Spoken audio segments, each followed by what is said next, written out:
Qartë. Me të eshim në zhvillimet politike në rajon. Po, Ben, këtë doja që ta vazhdonit këto përplasjen mes të qenurit malazez dhe të qenurit serb brenda Republikës së Malit të Zi dhe roli dhe pesha specifike e kishës ortodokse serbe. Qartë.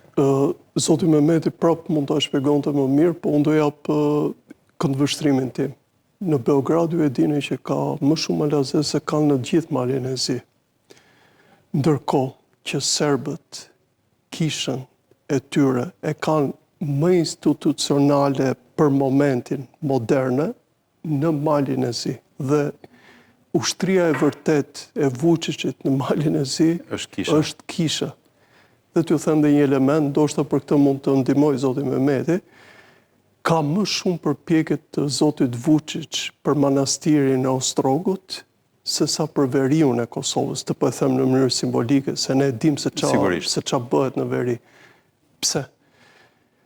Identiteti vërtet i serbëve dhe vërtet përhapja dhe fuqin që ka eparkia serbe në kisha ortodokse serbe në Malin e Zi është shumë e madhe. Kanë gati 800 kisha ku ata. Malizi është shumë i vogël për këtë sasi shumë madhe kisha. Por kishat i ka të shumta gjithashtu. Kishat i ka të shumta, por Malizi ka bërë diçka shumë interesante. Shteti Malizi, që në mos gaboj ka qenë viti 2020,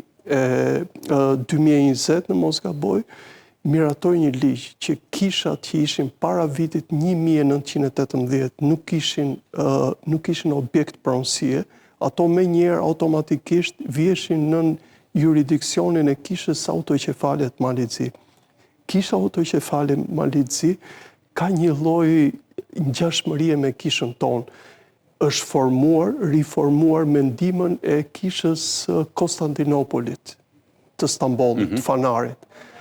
Dhe e vërteta është që kjo kishë për momentin është ende modeste, sepse tani ka filluar jetesën, por pak nga pak po e formon identitetin e vetë. Dhe për fatin e madh, pjesa shqiptare, vërtet ne jemi katolik, po kisha shqiptare, pa çfarë themi, ne ka lidhje të mira me kishën e Malit Zi.